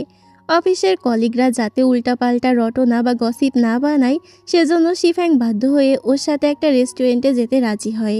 টেবিলে বসে ওই ছেলে ডিরেক্ট বিয়ের প্রস্তাব দিয়ে বসে, কিন্তু শিফাং একদম বরফের মতো ঠান্ডা গলায় বলে, আমার কোনো ইচ্ছে নেই তোমাকে বিয়ে করার, বলে মুখ ঝামটা দিয়ে ওখান থেকে উঠে চলে আসে। কিন্তু ওই এক্স বয়ফ্রেন্ড তো পুরো আঠার মতো পেছনে লেগেই ছিল। ও পিছু পিছু তাড়া করে দেখে যে শিফাং হসপিটালের চেম্বারে সুইয়ের কাছে এসেছে। সুইয়ে যখন নিজের সামনে শিফাংয়ের এক্সকে সামনাসামনি দেখে, ও বেশ কড়াভাবেই ওকে বলে, রোগীর ট্রিটমেন্ট চলছে, দয়া করে একটু শান্তিতে থাকতে দিন। ছেলেটা এতে বাইরে গিয়ে ওয়েট করতে রাজি হলে সুইয়ে বুদ্ধি করে শিফাংকে ফিসফিস করে বলে, তুমি ওয়াশরুমে যাওয়ার বাহানা করে পেছনের দরজা দিয়ে জলদি কেটে পড়ো। শিফাংও তাই করে, কিন্তু একটু পরে যখন ওই ছেলে বুঝতে পারে যে ওকে ধোকা দেওয়া হয়েছে, ওর আগে পুরো অগ্নিশর্মা হয়ে যায়। ওদিকে সুইও হসপিটাল থেকে বের হয়ে শিফাংকে খুঁজতে থাকে এবং শেষমেশ দেখে শিফাং একটা কোনায় বসে একা একা কাঁদছে। সুইয়ে ওকে শক্ত করে জড়িয়ে ধরে এবং মন খারাপ করা গলায় জিজ্ঞেস করে, তুমি কবে যে এই ছেলেটাকে নিজের লাইফ থেকে পুরো ভুলে যাবে তাই আমি জানি না, কিন্তু সত্যি বলতে শিফাং ওই ছেলেকে অলরেডি ভুলেই গেছে। ও তো এখন অন্য কারো প্রেমে হাবুডুবু খাচ্ছে, এবং সেটা আর কেউ নয় বরং আমাদের সুইয়ে। কদিন পরে শিফাংয়ের হোটেলের বস ওকে ডেকে পাঠায়, কারণ ওই এক্স বয়ফ্রেন্ড যেভাবে রোজ রোজ হোটেলে এসে সিন ক্রিয়েট করছিল, তাতে কলিগদের সামনে শিফাংয়ের ইজ্জতের পুরো ফালুদা হয়ে গিয়েছিল। ওদিকে সুইয়ের জন্য একটা বিশাল গুড নিউজ আসে, ওর সেই স্বপ্নের মেডিকেল প্রজেক্টের বাজেট বন্ধ হচ্ছে না, ফাইনালি পাস হয়ে গেছে। আসলে ওই ছেলে সোজা শিফাংয়ের মা বাবার ফ্ল্যাটে গিয়ে হাজির হয়েছে। সে তাদের পটাতে শুরু করে যে সে এখন ক্যারিয়ারে পুরো সেটেলড এবং টাকা পয়সাও ভালোই কামাচ্ছে, তাই সে এখন শিফাংকে বিয়ে করতে চায়। তবে শিফাংয়ের মা বেশ চালাক ছিল, সে ডিরেক্ট জিজ্ঞেস করে বসছে, তা আমাদের মেয়ে কি এই বিয়েতে রাজি হয়েছে? আমাদের মেয়ে যদি তোমাকে না চাই, আমরা কিন্তু তোমার এই প্রস্তাবে কোনোভাবেই রাজি হব না। ঠিক এই চরম মোমেন্টে শিফাং বাসায় এসে ঢোকে। নিজের মা বাবার সাথে ওই ছেলেকে বসে থাকতে দেখে ওর মাথার পুরো রক চটে যায়। কিন্তু ঠিক তখনই হিরোর মতো এন্ট্রি নেয় আমাদের ডাক্তারবাবু সুইয়ে ভেতরে গিয়ে ছেলেটাকে দেখে একটু ভাব নিয়েই বলে, আরে আমি তো জাস্ট 4 জনের জন্য খাবার নিয়ে এসেছি, সো এখানে অন্য কারোর জন্য কোনো জায়গা হবে না। মানে ও ডিরেক্ট ওই এক্স বয়ফ্রেন্ডকে ঘর থেকে বের হয়ে যাওয়ার আলটিমেটাম দিতে চাচ্ছে, যেটা ওই ছেলেটা বুঝতে পারে এবং রেগে শিফাংয়ের হাত টানতে গেলে সুইয়ে এক ঝটকায় ওকে সরিয়ে দেয়। ওই ছেলে তখন পুরো কন্ট্রোল হারিয়ে চিল্লিয়ে বলে, একটা ফালতু ডাক্তার এই মেয়েকে লাইফে কি দেবে, আমার কাছে ওর চেয়ে অনেক বেশি টাকা পয়সা আছে। এই কথা শুনে শিফাংয়ের বাবা অনেক বেশি রেগে যায়। তিনি সোজা দাঁড়িয়ে ওই ছেলেকে ধমক দিয়ে বলে, একদম মুখ বন্ধ করে এক্ষুনি আমার ঘর থেকে বেরিয়ে যাও। তোমার কি মনে হয় যে আমার মেয়ে অন্যের টাকায় বসে খাবে? অপদস্থ হয়ে ওই এক্স বয়ফ্রেন্ড ওখান থেকে চলে যায়। শিফাং তখন কান্নায় ভেঙে পড়ে। সুইয়ে এতে আলতো করে ওর কপালে একটা কিউট কিস করে ওকে শান্ত করার চেষ্টা করে। এরপরের কয়েকদিন শিফাংয়ের মা বাবা, ফ্রেন্ডরা এবং অবভিয়াসলি আমাদের সুইয়ে সবাই মিলে ওকে আগলে রাখে যাতে ওর মন খারাপ না হয়। শিফাংও সবার এই ভালোবাসা টের পাচ্ছিল, কিন্তু ঝামেলা যেন শেষই হতে চায় না। শিফাং যখন আবার অফিসে জয়েন করে, ও দেখে ওর ডেস্কে ওই এক্স একটা দামি পারফিউম রেখে গেছে, আর সাথে একটা চিরকুট যেখানে লেখা, এই পারফিউমটাই প্রমাণ করে যে আমি শুধু তোমাকেই ভালোবাসি। কিন্তু শিফাং যখন পারফিউমের ঘ্রাণ নেয়, ওর মাথায় ওই ছেলেটার কথা একটু আসে না, বরং ও শুধু সুইয়ের সেই চেনা গায়ের সুঘ্রাণের কথাই মনে পড়তে থাকে। ঠিক তখনই ও রিয়ালাইজ করে যে ও আসলেই সুইয়েকে কতটা পাগলের মতো ভালোবাসে। ও আর এক সেকেন্ডও দেরি না করে সোজা সুইয়ের অ্যাপার্টমেন্টের দিকে রওনা দেয়। সুইয়ের অ্যাপার্টমেন্টে গিয়ে ও প্রচণ্ড নার্ভাস হয়ে পুরো চুপ মেরে দাঁড়িয়ে থাকে। সুইয়ে খুলেই দেখে মেয়েটা কেমন যেন হাঁপাচ্ছে আর ভয় পেয়ে আছে। এবার আর কোনো লুকোচুরি না করে শিফাং ডিরেক্ট সুইয়েকে কনফেস করে দেয় আর বলে, আমি তোমাকে অনেক ভালোবাসি এবং তোমার সাথেই থাকতে চাই, যদি তুমি আমাকে মেনে নাও তাহলে। এই কথা শোনার জন্য তো সুইয়ে কতদিন ধরে চাতক পাখির মতো বসেছিল। ও অনেক বেশি খুশি হয়ে শিফাংকে একদম টেনে নিয়ে গভীরভাবে কিস করে বসে। এরপর ওরা দুজনে ফ্ল্যাটের ভেতরে একসাথে চমৎকার কিছু সময় কাটায়। এর মধ্যে শিফাংয়ের নজর যায় একটা জায়গায়। ও দেখে সুইয়ে ওর জন্য নিজ হাতে অনেকগুলো সুগন্ধি ভেষজ পট্টি বানিয়ে জমিয়ে রেখেছে। এটা দেখে শিফাংয়ের মনটা একটু খারাপ হয়ে যায়। ও আফসোস করে ভাবে, আমি যদি নিজের মনের ফিলিংসটা আরও আগে বুঝতে পারতাম, তাহলে বেচারা ডাক্তারকে এত দীর্ঘ সময় ধরে একা একা অপেক্ষা করতে হতো না। কিন্তু সুইয়ে ওকে একটুও দোষ না দিয়ে মিষ্টি হেসে জড়িয়ে ধরে বলে, আরে কোনো ব্যাপার না, তবে সব কিছুর আগে সবসময় নিজেকে ভালোবাসতে শিখবে। এরপর শিফাং যখন সুইয়েকে ওর বাড়ির সামনে ড্রপ করতে আসে, শিফাং আবারও ইমোশনাল হয়ে ওকে মন থেকে ভালোবাসার কথা জানায় এবং কিউট করে ওর গালে একটা কিস দেয়। ওই রাতে বাসায় ফিরে দুজনেই জাস্ট লজ্জায় লাল হয়ে যাচ্ছিল আর মনের সুখে হাসছিল। পরের দিন সকালে ওদের যখন দেখা হয়, ওরা একে অপরকে প্রেম করা নিয়ে বেশ কিউট করে খ্যাপাতে শুরু করে। ওদিকে সুইয়ের গ্র্যান্ডপা যখন ওদের এই রিলেশনের গুড নিউজটা জানতে পারে, সে নাতিকে কড়া নির্দেশ দেয় আর বলে, মেয়েটাকে কিন্তু সবসময় রাজকন্যার মতো যত্নে রাখবে, কোনো কষ্ট দেবে না। দুপুরে সুইয়ে যখন শিফাংকে পিক করতে আসে, শিফাং খুশিতে বাচ্চার মতো সুইয়ের চোখ দুটো হাত দিয়ে চেপে ধরে আর ওকে একটা সুন্দর ফুলের তোড়া গিফট করে। তবে অবাক করার বিষয় হলো, সুইয়েও কিন্তু অলরেডি ওর জন্য একটা ফুল লুকিয়ে এনেছিল। সুইয়ে এবার শিফাংকে সোজা নিজের বাসায় লাঞ্চের ইনভাইট দেয়। ও খুশি চোটে গ্র্যান্ডপাকে মেসেজ পাঠিয়ে একদম ভাব নিয়ে বলে, আমি আজকে নিজের হাতে শিফাংয়ের জন্য রান্না করছি। মেসেজ দেখেই গ্র্যান্ডপা তো খেপে বোম। সে সুইয়েকে উল্টো বকা দিয়ে বলে, কোন জুস কোথাকার, মেয়েটাকে কোনো ভালো রেস্টুরেন্টে না গিয়ে বাসায় এনে খাওয়াচ্ছিস।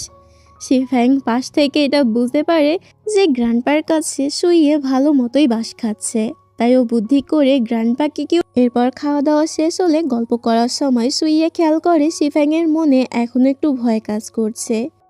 শিফাং ভাবছে ও যখন পড়াশোনার জন্য বিদেশে চলে যাবে, তখন এই লং ডিস্টেন্সের কারণে ওদের সুন্দর রিলেশনটা আবার নষ্ট হয়ে যাবে না তো।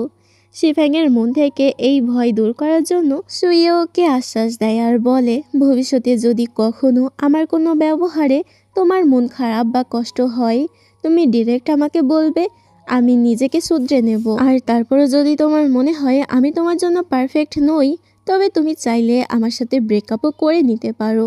সুইয়ের মুখে এই ব্রেকআপের কথা শুনে শিফাং আর সহ্য করতে পারে না। ও হাত দিয়ে সুইয়ের মুখ চেপে ধরে যাতে ও আর এমন অশুভ কথা না বলে। আসলে সুইয়ে এসব বলছিল কারণ ও মন থেকে চাইছিল শিফাং যেন কোনো চাপ না নিয়ে লাইফে আসলেই হ্যাপি থাকে। সুইয়ের এমন ভালোবাসা দেখে শিফাং ওকে শক্ত করে জড়িয়ে ধরে। সুইয়ে তখন নিজের ফ্ল্যাটের পাসওয়ার্ড শিফাংকে দিয়ে দেয় আর বলে, এখন থেকে এটা তোমারও বাসা, যখন ইচ্ছা হয় চলে আসবে। শিফাং হেসে উত্তর দেয়, তাহলে তো আমি রোজ রোজ তোমার কাছে চলে আসব। এর কয়েকদিন পরে ওই তেদর এক্স বয়ফ্রেন্ড আবারও শিফাংয়ের সামনে এসে ঘ্যান ঘ্যান করার চেষ্টা করে, কিন্তু এবার আর শিফাং দুর্বল হয় না। ও একদম শক্ত মুখে ওকে জানিয়ে দেয়, আমি এখন সুইয়ের সাথে রিলেশনে আছি এবং আমি আমার লাইফে এখন অনেক বেশি হ্যাপি। শিফ্যাং ভদ্রতার খাতিরে ওর এক্সকে বলে, শুনলাম তুমিও নাকি বিয়ে করবে, তোমার বাবা তোমার জন্য পাত্রী দেখছে, তো তোমার নতুন লাইফের জন্য তোমাকে কনগ্রাচুলেশন। শিফ্যাং এর এমন কনফিডেন্স দেখে ওই এক্স বয়ফ্রেন্ড অবশেষে বুঝতে পারে যে এখানে আর ডাল গলবে না, তাই ও চিরকালের মতো ওখান থেকে কেটে পড়ে। ঝামেলা শেষ করে শিফ্যাং যখন বাসায় ফেরে, সুইয়ের জন্য ওয়েট করছিল। ও দেখেই শিফ্যাংকে একদম বুক ভরা ভালোবাসা দিয়ে জড়িয়ে নেয়। পরের দিন শিফ্যাংয়ের মা বাবা জোর করে একটি ঔষধি তেল খাইয়ে ওকে বাইরে হাঁটাহাঁটি করতে পাঠায়। শিফ্যাং ফোনে সুইয়েকে এই কথা জানালে সুইয়ে পুরো উল্টো বুঝে বসে। ও ভাবে শিফ্যাং হয়তো অসুস্থ, তাই ও এক ছুটে সোজা শিফ্যাংয়ের মা বাবার সামনে এসে হাজির হয়। সেখানে এসে ও সবার সামনে শিফ্যাংয়ের উপরে এমন কেয়ার আর ভালোবাসা দেখানো শুরু করে যে ওর মা বাবা এক সেকেন্ডেই পুরো কাহিনী ধরে ফেলে। ওনারা বুঝে ফেলে যে এরা দুজন ডেট করছে, তাই তারা কিউট একটা হাসি দিয়ে দুজনকে একান্তে কথা বলার সুযোগ দিয়ে ওখান থেকে কেটে পড়ে। পরের দিন শিফ্যাং এবং সুইয়ে আর শিফ্যাংয়ের যে ফ্রেন্ডরা ছিল যারা একে অপরকে ডেট করছে, লিও এবং জুন, তো এরা মিলেই ডাবল ডেটে আসে। এখানে ওরা অনেক বেশি ঘোরাঘুরি করে এবং একে অপরের সাথে অনেক বেশি এনজয় করে। সাথে আমাদের নায়ক নায়িকার রোমান্টিক মুহূর্ত তো আছেই।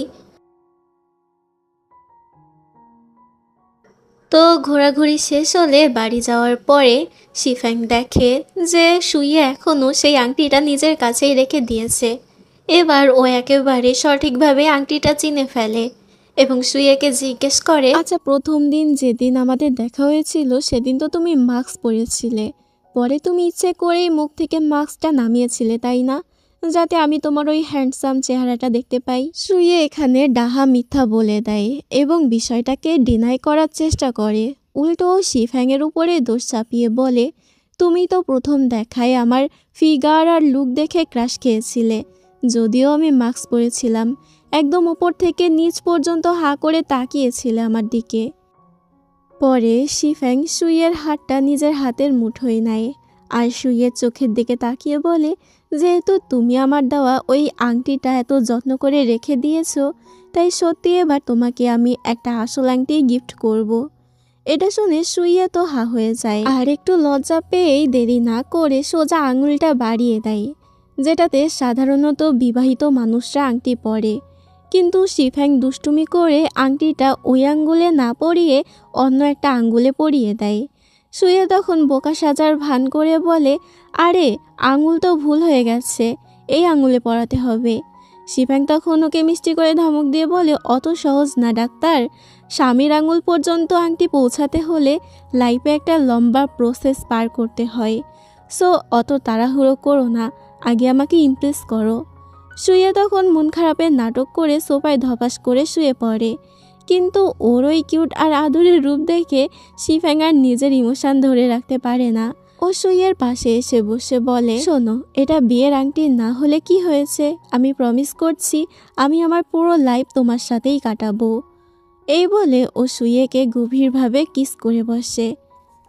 এরপর আমাদেরকে কিছুদিন পরের ঘটনা দেখানো হয়। সুইয়ে নিজের বাবার সাথে মায়ের কবরে যাওয়ার প্ল্যান করছিল, কিন্তু শেষ মুহূর্তে ওর বাবা হুট করে জানিয়ে দেয় যে সে যেতে পারবে না। বাবার এমন অবহেলা দেখে সুইয়ের মনটা পুরো ভেঙে চুরমার হয়ে যায়।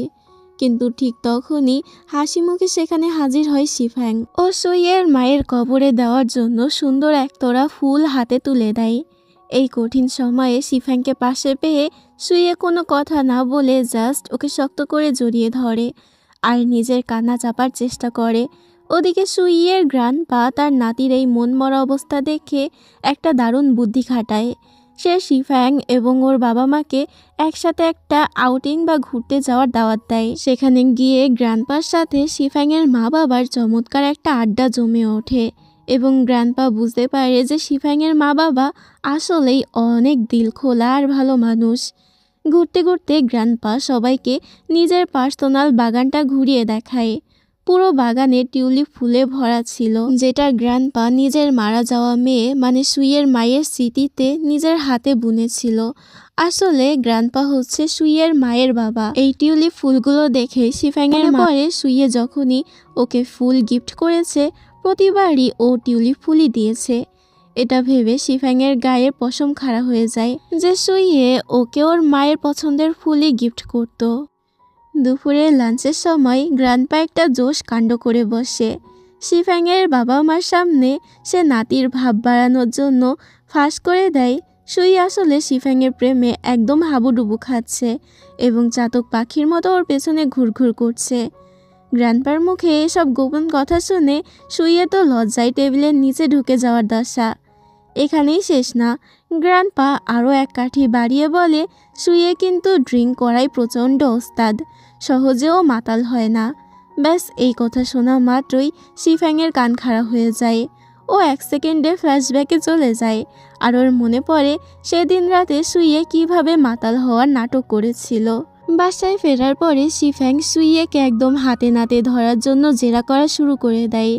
ওর সব অদ্ভুত আর চালাকির অ্যাক্টিভিটি নিয়ে একটার পর একটা প্রশ্ন করা শুরু করে। সুইয়ে প্রথমে আমতা আমতা করে টপিকটা এড়িয়ে যাওয়ার চেষ্টা করছিল, কিন্তু শিফাংয়ের ভয়ে ও শেষমেশ পুরো সত্যিটা স্বীকার করে নেয় আর বলে, হ্যাঁ সত্যি আমি সেদিনকে নাটক করেছিলাম, তবে এছাড়া আমার কাছে আর উপায় ছিল না। তোমাকে পটানোর জন্য আমি এটা করতে বাধ্য হয়েছি। তো এবার ধীরে ধীরে এদের মধ্যে সম্পর্কটা আরও বেশি গভীর হয়ে যায় এবং দুজনে একে অপরকে অনেক বেশি ভালোবাসতে শুরু করে। এর কিছুদিন পরে সুইয়া নিজের হসপিটালে একটা ইম্পর্টেন্ট মেডিকেল রিপোর্ট নিয়ে মারাত্মক বিজি হয়ে পড়ে। ওদিকে শিফাং সেই সুযোগে ওর পুরনো ফ্রেন্ডের সাথে একটু আড্ডা দিতে আর ড্রিঙ্ক করতে বাইরে যায়। কাজ শেষ করে সুইয়া যখন রাতে বাসায় ফেরে ও দেখে শিফাং অলরেডি ওর ফ্ল্যাটে এসে ওর জন্য ওয়েট করছে। এটা দেখে সুইয়ের মনটা ভালো হয়ে যায়, বিশেষ করে যখন ও দেখে শিফাং সোফায় বসে বসে নিজের খাতায় সুইয়ের একটা কিউট স্কেচ বা ছবি এঁকেছে। তখন তো ও পুরোই গলে যায়। ব্যাস রোম্যান্টিক মুড অন হতেই সুইয়ে আবারও ফ্লার্ট করা শুরু করে দেয় এবং ওকে নিজের কাছে টেনে এনে কিস করে। কিন্তু ঠিক তখনই কাবাবের হাড্ডি হয়ে মাঝখানে হুট করে এন্ট্রি নেয় সুইয়ের এক কলিগ। শিফাং ওকে দেখা মাত্রই লজ্জায় ওখান থেকে দৌড়ে কেটে পড়ে আর সুইয়ে মনের দুঃখে ওই কলিগের উপরে অনেক বেশি রেগে যায়। শালা একদম পারফেক্ট মোমেন্টে এসে সিনটা মাটি করে দিল। তো এভাবেই সুইয়ে শিফাংয়ের সাথে কোয়ালিটি টাইম কাটানোর পাশাপাশি দিনরাত এক করে খাটুনি দিয়ে অবশেষে নিজের সেই স্পেশাল এক্সপেরিমেন্টের রিপোর্টটা কমপ্লিট করে ফেলে। এটা ছিল ব্রেস্ট ক্যান্সারের উপরে একটা গুরুত্বপূর্ণ গবেষণা। ঠিক যেই রোগে ভুগে একসময় সুইয়ের মা মারা গিয়েছিল। নিজের মায়ের স্মৃতির উদ্দেশ্যে এই কাজটা সাকসেসফুলি শেষ করতে পেরে সুইয়ের বুকে এক অদ্ভুত শান্তি আর সাফল্য ভরে ওঠে। সুইয়ে আর ওর গ্র্যান্ডপা মিলে ওই মেডিকেল কনভেনশন বা ডাক্তারদের বিশাল মিটিংয়ে যোগ দিতে চায়, যেটা কাকতালীয়ভাবে শিফাংয়ের হোটেলেই হচ্ছিল। সেখানে একে অপরকে দেখা মাত্রই দুজন দুজনকে চোখে হারাতে থাকে আর লুকিয়ে লুকিয়ে প্রেম দেখাতে থাকে। এর মধ্যে শিফাং সুইয়ের বাবারও বেশ ভালো খাতির যত্ন করে, যা দেখে সুইয়ের বাবা প্রথম দেখাতেই শিফাংয়ের উপরে অনেক বেশি ইমপ্রেস হয়ে যায়। তখন বেশ আদর করে বলে, মা আমার ছেলেটাকে একটু দেখে রেখো, ছেলেটা ছোট থেকেই একা বড় হয়েছে। শিফাং তখন তার কাছে রিকোয়েস্ট করে আর বলে, সুইয়ে একটা নতুন মেডিকেল রিসার্চ করেছে যেটা সফল হয়েছে, আমি চাচ্ছি যে আপনিও এই বিষয়ে ওকে একটু হেল্প করুন। আসলে শিফাং জানতে চাচ্ছিল যে এই বাপ ছেলের মাঝের দূরত্বটা আসলে কোন কারণে হয়েছে, কিন্তু কথা বলতে বলতে ও সুইয়ের ফ্যামিলির একটা চরম কষ্টের ইতিহাস জানতে পারে, যা মনে করলেই সুইয়ের মনটা বিষিয়ে ওঠে। আসল কাহিনী হলো সুইয়ের বাবা একসময় নিজের রিসার্চ আর ক্যারিয়ার নিয়ে এতটাই বিজি ছিল যে তিনি তার অসুস্থ স্ত্রীর কোনো খোঁজই নেয়নি। আর এই অবহেলার চোটেই সুইয়ের মা একদম কম বয়সে ক্যান্সারে ভুগে মারা যায়, যেটা সুইয়ে আজও মন থেকে মেনে নিতে পারেনি। পরে সেই বড় দিনটা চলে আসে। সুইয়ে হলভর্তি দেশ বিদেশের বড় বড় ডাক্তারদের সামনে দাঁড়িয়ে নিজে সেই ব্রেস্ট ক্যান্সারের উপরে করা রিসার্চটা প্রেজেন্ট করে। ওর এই তুখর প্রেজেন্টেশন দেখে ওখানকার নামি দামি সব ডক্টররা পুরোই হা হয়ে যায়। এমনকি সুইয়ের নিজের বাবাও ছেলের এমন ট্যালেন্ট দেখে মনে মনে অনেক বেশি প্রাউড ফিল করে। পুরো হলের করতালির মাঝে সুইয়ের চোখ যায় পেছনের দিকে। ও দেখে শিফাং আড়াল থেকে ওকে চিয়ার্স আপ করছে। সাকসেসের এমন চরম মুহূর্তে সুইয়ে আর 1 সেকেন্ডও দেরি না করে স্টেজ থেকে নেমে সোজা শিফাংয়ের কাছে দৌড়ে যায় এবং ওকে জড়িয়ে ধরে। শিফাং এই সময় মনে মনে চাচ্ছিল যে বাবা ছেলের সম্পর্কটা ভালো হয়ে যাক, তাই ও সুইয়েকে বোঝায়, যাও তোমার বাবার সাথে গিয়ে একবার মন খুলে কথা বলো। ঠিক তখনই সুইয়ের বাবা ওদের সামনে এসে দাঁড়ায়। সে এবার কঠিন ভাষায় নয় বরং নরম গলায় সুইয়ের প্রশংসা করে এবং বলে, আমি তোমার এই প্রজেক্টে তোমার সাথে পার্টনার হিসেবে কাজ করতে চাই। মুখে সুইয়ে একটু ভাব দেখালো, ভেতর থেকে ও অনেক হ্যাপি হয় যে ওর বাবা ওকে সাপোর্ট করছে। এরপর সুইয়ের বাবা এবং গ্র্যান্ডপা তিনজনে মিলে এক টেবিলে বসে শান্তিতে খাওয়া দাওয়া করে। অনেক বছর পর তাদের ফ্যামিলির এই চেনা টেবিলটা এত শান্ত আর সুন্দর লাগছিল। এই খুশির মাঝেই সুইয়ে শিফাংয়ের হাতে একটা জিনিস তুলে দেয়, একটা ব্রেসলেট, যেটা সুইয়ের মায়ের শেষ স্মৃতি ছিল এবং এটা সুইয়ের কাছে অনেক বেশি স্পেশাল ছিল, তাই ও নিজের স্পেশাল মানুষকেই এটা গিফট করলো। শিফাংও এতে ইমোশনাল হয়ে সুইয়ের বুকে মাথা রাখে। এর কিছুদিন পরে শিফাংয়ের মা বাবা একটা ট্যুরে বাইরে ঘুরতে যায়। তো শিফাংয়ের ঘর এখন পুরোই ফাঁকা ছিল। শিফাং যখন কাজ থেকে বাসায় ফেরে তখন ও দেখে সুইয়ে নিজের ফ্ল্যাটের চাবি ভেতরে রেখেই বাইরে চলে এসেছে। মানে ও চাবি হারিয়ে ফেলেছে, আর এই চাবি হারানোর বাহানায় ওই রাতটাও কে শিফাংয়ের ফ্ল্যাটেই থাকতে হয়। শুরুতে দুজনের মধ্যে একটু লজ্জা লজ্জা ভাব আর হালকা অস্বস্তি থাকলেও আস্তে আস্তে ওদের মাঝে কমফোর্ট জোন আর টান আরও বাড়তে থাকে। সুইয়ে বেশ বুদ্ধি করে শিফাংকে নিজের বিছানার ঘুমানোর জন্য রাজি করায় এবং খুব আলতো করে ওকে রোমান্টিক মুডে নিয়ে আসে। ব্যাস দুজনের মনের সব দেয়াল ভেঙে এক হয়ে যায় এবং ওরা ওই রাতটা একসাথে কাটায়। এই ঘটনার পর থেকে ওদের বন্ডিং আর সম্পর্কটা বেশ গভীর আর ন্যাচারাল হয়ে যায়। ওরা একদম স্বামী স্ত্রীর মতো রোজকার ছোটোখাটো জিনিস শেয়ার করা শুরু করে, যেমন একসাথে বাজারে যাওয়া, সোফায় বসে টিভি দেখা আর কাপলদের মতো কিউট কিউট ঝগড়া করা। কিন্তু এই হাসি খুশি লাইফে হঠাৎ এক কালো মেঘ নেমে আসে যখন শিফাংয়ের মায়ের বুকে একটা টিউমার ধরা পড়ে। ডাক্তার হিসেবে সুইয়ে প্রথমে এটা জানতে পারে, কিন্তু শিফাংয়ের মা ওকে অনুরোধ করে যেন এই বিষয়ে শিফাং কিছু না জানতে পারে। শিফাংয়ের মায়ের করা অনুরোধে ও এই মেডিকেল সিক্রেটটা শিফাংয়ের কাছে লুকিয়ে রাখে। মানে ওর মায়ের অসুস্থতার বিষয়ে শিফাংকে কিছু জানতে দেয় না। কিন্তু শিফাং হুট করেই কোনো এক জায়গা থেকে বিষয়টা জেনে ফেলে এবং ওদের মধ্যে এটা নিয়ে বিশাল ঝামেলা লেগে যায়। শিফাং নিজেকে খুবই একা আর প্রতারিত ফিল করে, কারণ এটা ওর নিজের মায়ের জীবনের প্রশ্ন ছিল আর সুইয়ে ওর বয়ফ্রেন্ড হয়েও ওর কাছে এটা গোপন রেখেছে। এটা নিয়েই ও সুইয়ের সাথে অনেক বেশি ঝগড়া করে এবং দুজনে একটু শান্ত হয়ে চিন্তা করার সময় পায়।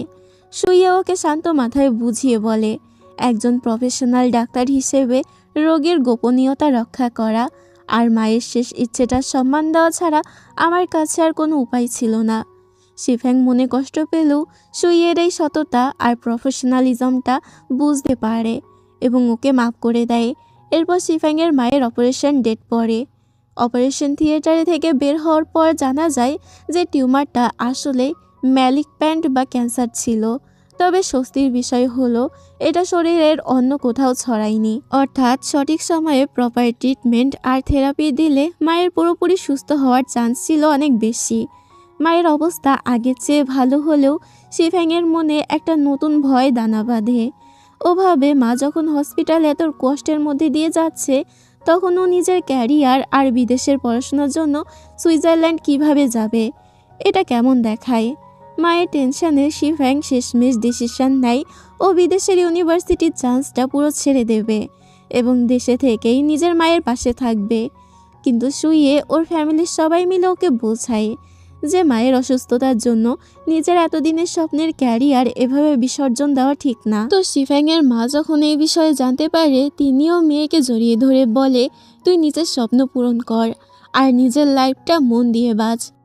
তো মায়ের এই ভরসা আর সুইয়ের সাপোর্টে ফাইনালি শিফাং সুইজারল্যান্ড যাওয়ার জন্য মনস্থির করে। যাওয়ার আগে সুইয়ে শিফাংয়ের প্রতি ওর ভালোবাসার শেষ প্রমাণটা দেয় একদম নিখুঁতভাবে। ও নিজের হাতে একটা সুন্দর ডায়েরি রেডি করে, যেখানে শিফাংয়ের হেলথ আর টেক কেয়ারের জন্য সকল দরকারি মেডিকেল টিপস আর অ্যাডভাইস লেখা ছিল।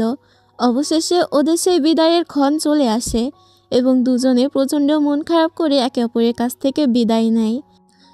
ওরা চেয়েছিল ওদের এই বিদায়ের মুহূর্তটা যেন বেশি কষ্টের আর কান্নাকাটি না হয়, তাই সুইয়ে সামনাসামনি এয়ারপোর্টে যায় না। কিন্তু মন তো আর মানে না। ও লুকিয়ে লুকিয়ে ঠিকই এয়ারপোর্টে চলে যায় এবং দূর থেকে দাঁড়িয়ে শিফাংকে দেখতে থাকে। তবে শিফাং ওকে দেখে ফেলে আর দুজনে একে অপরের দিকে তাকিয়ে চোখের ইশারায় আরও একবার প্রমিস করে দূরত্ব যাই হোক ভালোবাসা একই থাকবে। তো এরপর বিদেশে যাওয়ার পর শুরু হয় ওদের আসল লং ডিস্টেন্স রিলেশনশিপ। 1000 মাইল দূরে থেকেও ওরা মেসেজে, ইমোশনাল চিঠি আর রেগুলার ভিডিও কলের মাধ্যমে নিজেদের কানেক্টেড রাখে। একে অপরকে অনেক বেশি মিস করলেও ওরা সবসময় একে অপরের ক্যারিয়ারে সবচেয়ে বড় সাপোর্ট সিস্টেম হয়ে পাশে দাঁড়ায়। এরপর শিফাং একটা ইন্টার্নশিপের সুযোগ পেয়ে যায়, যার কারণে ওর দেশে ফিরতে আরও কিছু সময় লাগবে। সুইয়ের মন খারাপ হলেও ও একটু দমে না গিয়ে শিফাংকে পুরো সাপোর্ট করে। অবশেষে দীর্ঘ সময়ের পরে ওদের অপেক্ষার অবসান ঘটে। শিফাং পাকাপাকিভাবে দেশে ফিরে আসে। এত মাস পরে একে অপরকে দেখা মাত্রই ওদের মধ্যে জমে থাকা সব ভালোবাসা যেন উতলে ওঠে। ওরা প্রচণ্ড মিষ্টি আর চিলমুডে একে অপরকে জড়িয়ে ধরে। এই দূরত্বের পরীক্ষা পার করে ওদের রিলেশনটা এখন আগের চেয়েও অনেক বেশি স্ট্রং হয়ে যায়। দেশে ফিরে শিফাং লাইফে একটা নতুন কিছু করার ডিসিশন নেয়। ও সুন্দর একটা টি হাউস খোলার প্রজেক্ট হাতে নেয় আর সুইয়ে প্রতিবারের মতোই ওকে সব কিছুতেই হেল্প করে, মানে সাপোর্ট করে আর কি। তো কদিন পরে এভাবেই ক্যাফেতে বসে ওদের মধ্যে একটা রোমান্টিক মুহূর্ত ক্রিয়েট হয়। দুজনে নিজেদের পুরনো স্মৃতির দিনগুলোর কথা মনে করতে থাকে। ঠিক তখনই সবাইকে চমকে দিয়ে শিফাং নিজ থেকেই সুইয়েকে বিয়ের প্রস্তাব দেয়। মানে এবার মেয়ে নিজেই প্রপোজ করে দিল। সুইয়ে তো প্রচণ্ড খুশি হয়ে যায়। ও একদম ইমোশনাল হয়ে শিফাংয়ের প্রপোজাল অ্যাকসেপ্ট করে এবং নিজের মনের সবটুকু ভালোবাসা উজাড় করে দেয়। ফাইনালি ওর মা বাবার কাছ থেকে বিয়ের পারমিশন এবং ফ্রেন্ডদের নিয়ে একটা জমকালো আর কিউট বিয়ের অনুষ্ঠানের আয়োজন করা হয়। আর এভাবেই সকল বাধা বিপত্তি পার করে দুজনের বিয়েটা কমপ্লিট হয়ে যায় এবং এখানে এই ড্রামাটির হ্যাপি এন্ডিং হয়ে যায়। তো তোমাদের কাছে ড্রামাটি কেমন লেগেছে তা অবশ্যই কমেন্ট করে জানিও। আর এমন নতুন নতুন ড্রামা পেতে অবশ্যই চ্যানেলটাকে সাবস্ক্রাইব করে দিও।